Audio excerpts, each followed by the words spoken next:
Donc, merci tout le monde. J'ai vraiment reçu plusieurs questions, surtout par voie personnelle, qu'on va vouloir adresser dans les prochaines semaines. Je vous rappelle que si vous voulez envoyer vos questions, vous pouvez le faire de deux façons. Soit en les commentant les vidéos dans la page Facebook de Vélomag ou en m'envoyant un message personnel sur ma page Facebook de Martin Turgeon, Service cycliste. Donc, et comme je suis spécialiste en positionnement aussi, bon, on va alterner les capsules de questions-réponses entre des questions plus techniques sur l'équipement et des questions sur le positionnement. Donc, aujourd'hui, je vais répondre à deux questions qui ont plus rapport au positionnement. La première question que je vais répondre, ça s'adresse surtout à ceux qui se demandent l'utilité de la crème à chamois. Plusieurs sont complètement vendus au concept, d'autres sont plus réfractaires. Je vais plus vous donner un peu l'idée du pourquoi que vous pourriez ou pourriez pas utiliser de la crème à chamois. Partons de la base de qu'est-ce que la crème à chamois peut aider. Il faut comprendre à la base que les inconforts de selle ont deux grandes sources.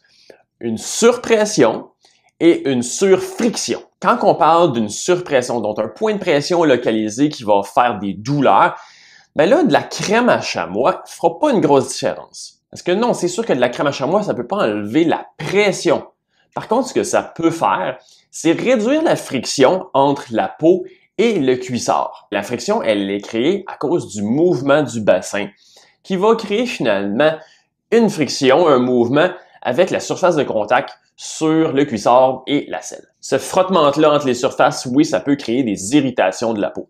Donc là, oui, des crèmes à chamois, ça peut aider. Mais il y a un gros mais à ça. Dans bien des cas, c'est plus un pansement sur un bobo qui ignore le réel problème qui est à la source d'inconfort, qui est l'instabilité du bassin. Ultimement, s'il y a de la friction, c'est parce qu'il y a un gros mouvement entre le bassin et les surfaces de contact avec la selle et le cuissard. Donc oui, mettre de la crème à chamois pour réduire la friction, ça peut aider, mais ultimement, la réelle solution, c'est d'essayer de stabiliser le bassin le plus possible pour réduire le mouvement qui va de lui-même réduire la friction. Puis ultimement, stabiliser le bassin, ça va avoir beaucoup d'autres bénéfices, comme souvent réduire les maux de dos, les maux de hanche ou les maux de genoux. Donc évidemment, je suis pas en train de dire que la crème à chamois, c'est jamais applicable, mais disons que c'est souvent surutilisé, puis que finalement, c'est qu'il y a un problème à la base qui est juste patché avec de la crème à chamois. C'est sûr qu'on peut arriver à d'autres dynamiques comme des longues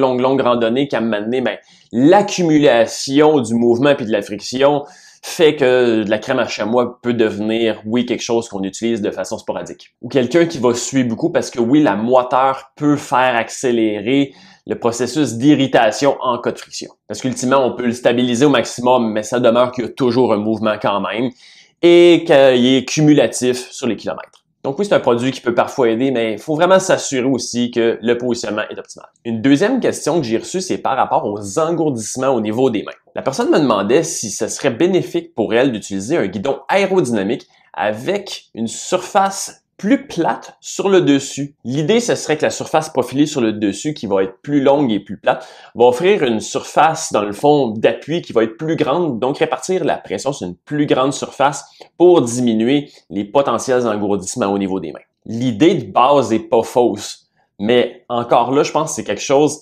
d'adresser un mauvais diagnostic à une problématique qui est ailleurs ou qui est beaucoup plus grande. Premièrement, il faut savoir que ces guidons aéros-là, ils vont avoir seulement la partie du dessus qui va être profilée. Donc, ça va pas aider au niveau de l'engourdissement quand on va avoir les mains sur les côtés, dans les leviers ou dans les drops. Ça va seulement être bénéfique quand on va avoir les mains sur le dessus du guidon. Si vous avez des engourdissements, même quand vous êtes sur le dessus du guidon, le problème, il est ailleurs, là. Oui, de répartir la pression des mains sur une plus grande surface, ça peut aider la circulation sanguine et diminuer les risques d'engourdissement. Mais ultimement, dans un cas comme ça, le problème est fort probablement qu'on a beaucoup trop de poids sur les mains. Donc là, la problématique est beaucoup plus dans la répartition de poids que réellement l'ergonomie. Puis là, règle générale, les réelles causes de ça, c'est beaucoup plus soit un avancement de selle qui va être trop prononcé vers l'avant, soit un angle de selle qui va être beaucoup trop vers le bas, soit un guidon aussi qui va être beaucoup trop loin. Donc, c'est toujours dur de donner un diagnostic sans avoir vu la personne réellement sur son vélo.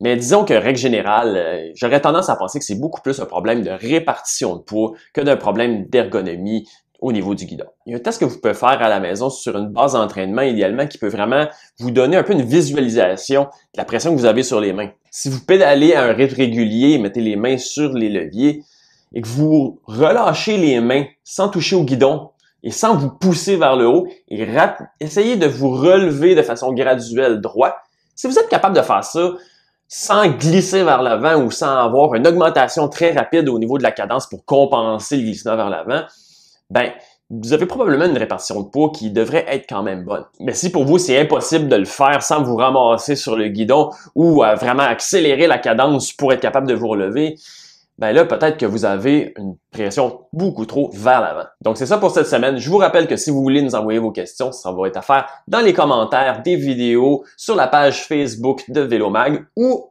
à m'envoyer un message personnel sur ma page Facebook Martin Turgeon, service cycliste. Et on se voit la semaine prochaine.